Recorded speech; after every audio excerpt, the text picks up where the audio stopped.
Hello, welcome. Hi. So we're joined for the first time by Daniel Dudley, who is the head of Technical SEO here at Flaunt. We're going to be discussing the wonderful world of GA4 and tracking and reporting, so we'll get into it.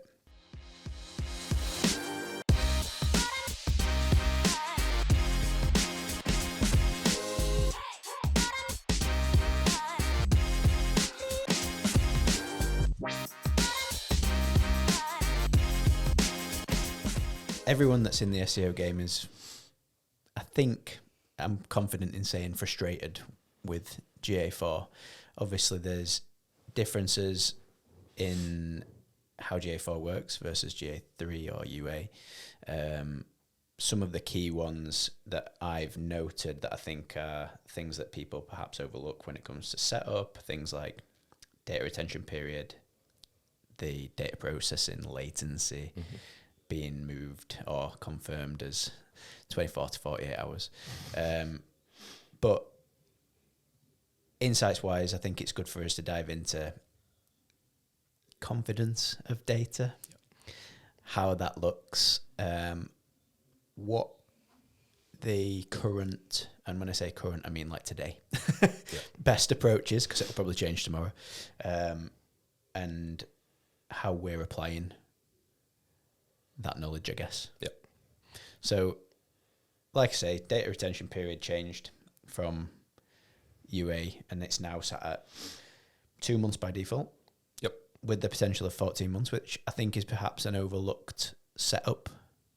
So, out the box, there's nuances with GA4, and I think the migration from that, from UA or GA3 to GA4, came with all these little tricks and trip ups, that being one of them. So yeah, how have you arrived at the point that we're at, having gone through many migrations? I think going back to your point about people not necessarily being happy with the transition, something that I've referred to in quite a few Black client meetings and stuff was when we went down to Brighton SEO this year.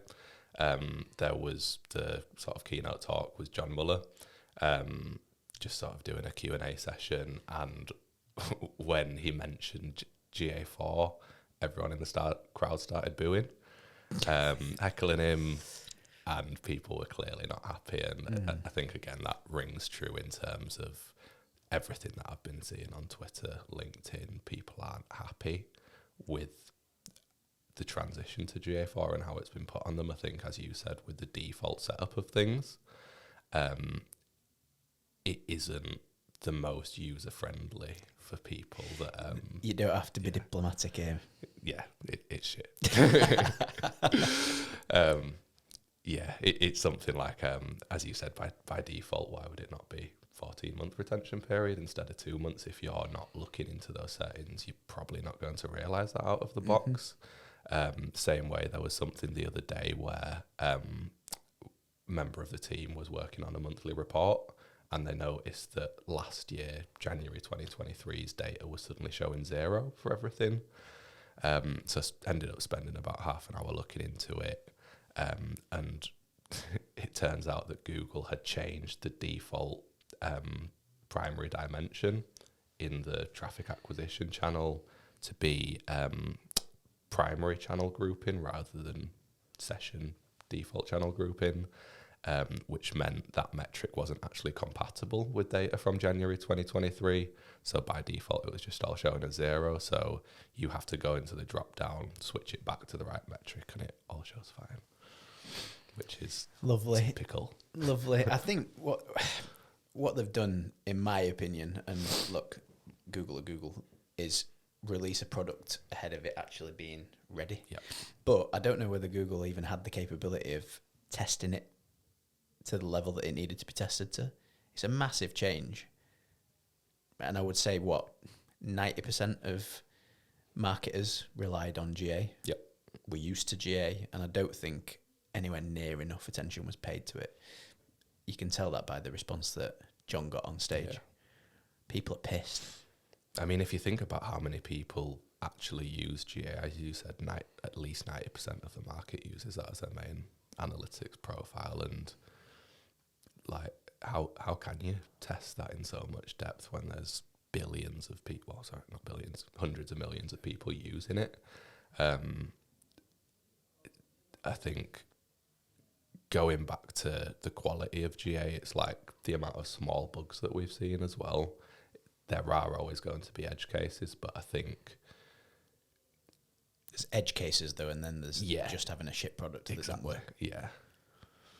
I think rather than sit here and just bash GA4, I think there's enough people that have done that. Are there any positives as opposed to GA3 that you would highlight? Yeah, I think the main thing that I've found with GA4 is that when you first get into it, it is a steep learning curve. There are a lot of nuances, bugs, things that you can't necessarily trust, but if you stick with it, try and sort of learn the nuances and understand what might be causing the bugs or where bugs might occur, you can get so much more out of it than GA3 anyway.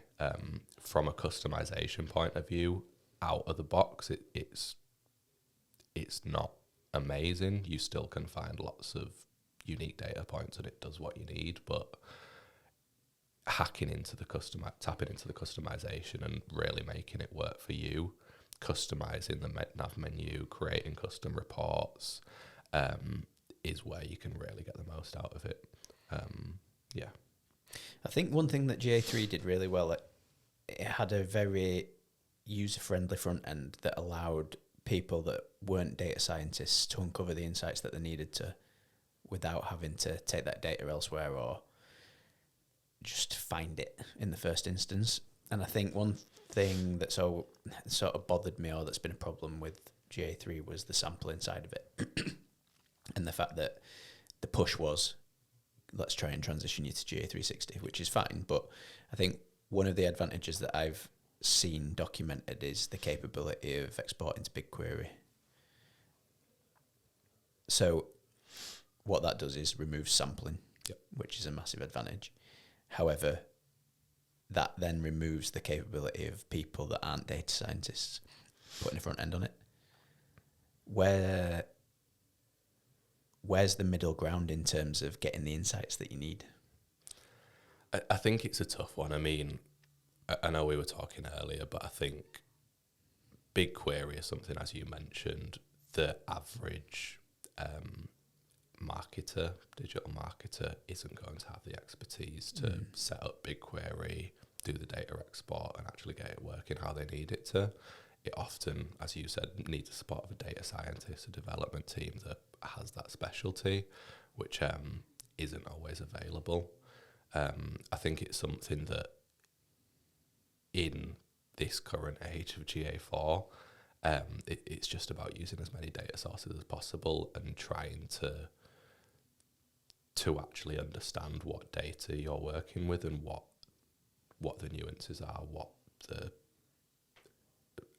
bugs could be with it and why you might not need to trust it fully. So like obviously we've internally gone on about SEMrush not being the most trustworthy tool. I think that is correct in terms of looking at specific rankings. I would not trust it in a million years to say where I'm ranking, but I think for general trends, it can be really useful. And it's same with other tools like GA4. All right, you might not be able to trust the data, but you can get some really in-depth analytics. You can track events really in-depth, and it's better for that more specific measurement. And then obviously there's ranking tools like our rank tracking tool that we're using, SEO Monitor, is amazing for seeing sort of where we're ranking, and it's something that I would hang my hat on in terms of if it says that we're ranking in position 5, I would be quite confident to go in the SERPs and we would be ranking there or thereabouts position 5. I think Google's ethos of being a user-first business in terms of how they present the search results and all that is kind of their vision for GA4. I feel like they wanted it to be a user-first platform, but I just feel like they didn't develop it to the point where it was out of the box as user-friendly as GA3. I mean, they're still developing it as we speak. I think they played a lot of catch-up. I mean, how many amendments, releases, updates did they do in the first 3-4 months after the sunset period? It was immature, I think is how I would describe it. I think they were forced into it, really. By themselves. Yeah, by themselves. So I guess where does it leave us in terms of today? I know that we've sort of touched on that in terms of third-party tools, and obviously we've got cookie depreciation. Google are making moves in that space as well. We saw them remove, we're at 30 million people in Chrome. They got rid of cookies for 30 million people as a test. So it's happening.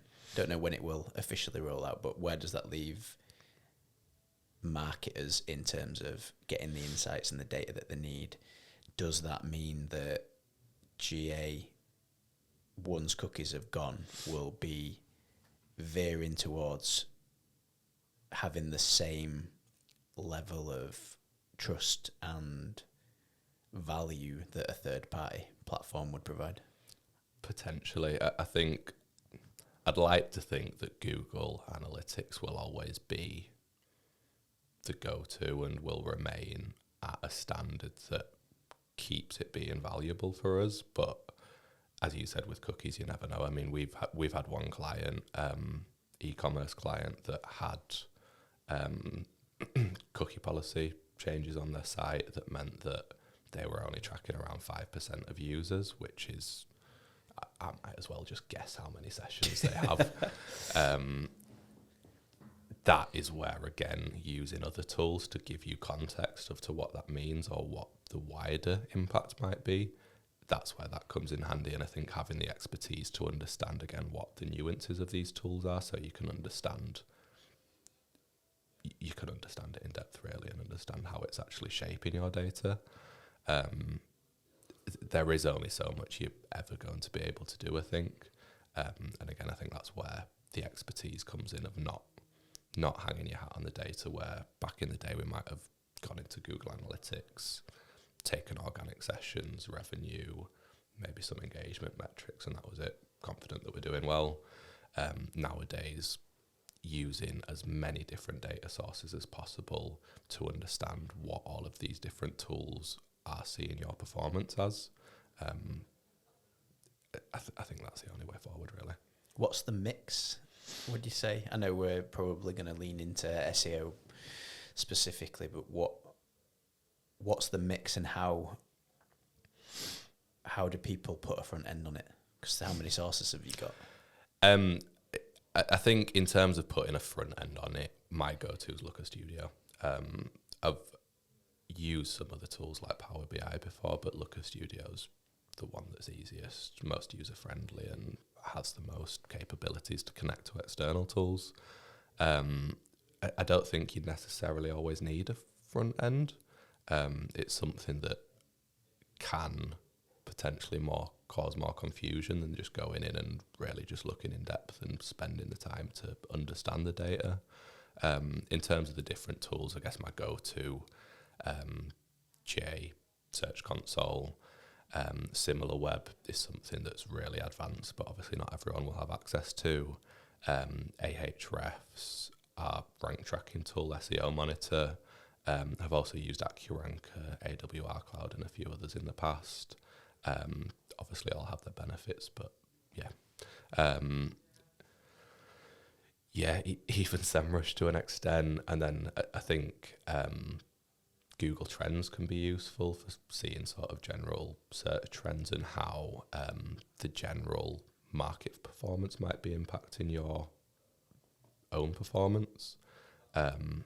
Literally just as many data sources as possible, and again, they all have their benefits. Even if it is just a small benefit, it will give you extra context. Where does that leave attribution? Oh, that's a whole different story.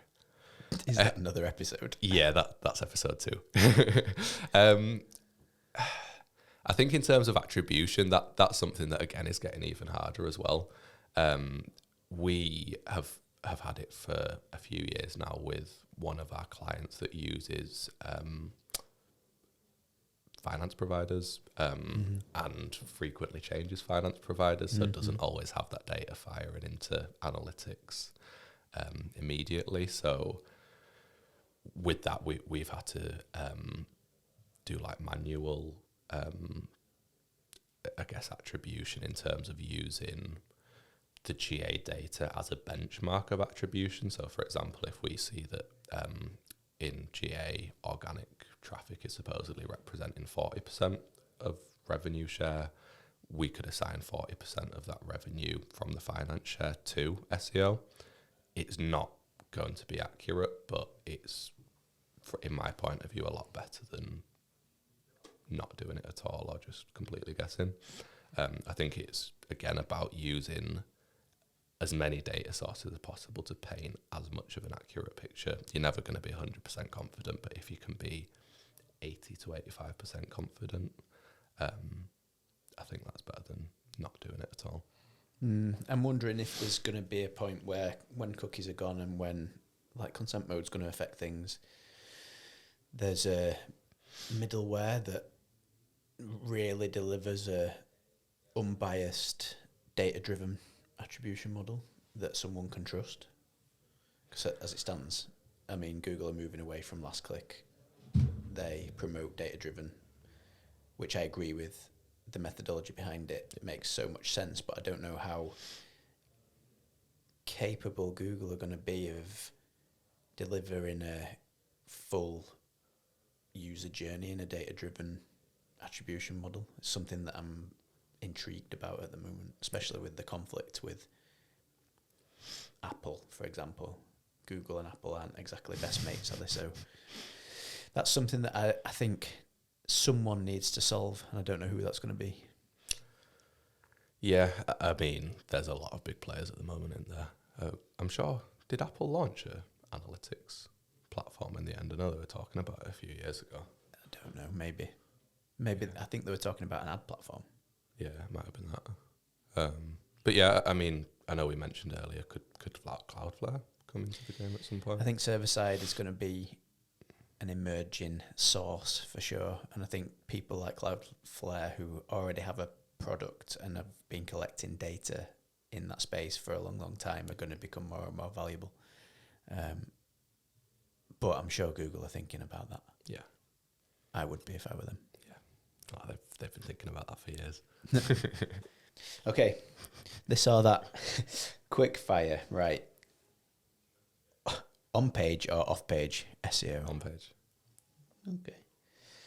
Work from home or office? Ooh. Work from home. Wow. Podcasts or audiobooks? Podcast. GA3 or GA4? GA4. GA4? No. Sorry, GA3. God, no. I answered that way too quick because we've been talking about GA4 the last half hour. GA3. Sorry. Okay, for clarity, John, he said GA3. Mobile first or desktop first? Mobile first. TV series or film? TV series. Voice search optimization or text-based search optimization? Text-based search optimization. Very current. Short form or long form video? Long form video. Canonical tags or 301s? Ooh. I mean, they both have their benefits. Don't you dare say it depends. First answer, I mean, I'm trying not to say that for all of these. First answer that came to my head was canonical tags. Okay. I know the answer to this one. Tea or coffee? Tea. Yorkshire. Right. Thank you very much. No problem. Thank you. It's been a pleasure.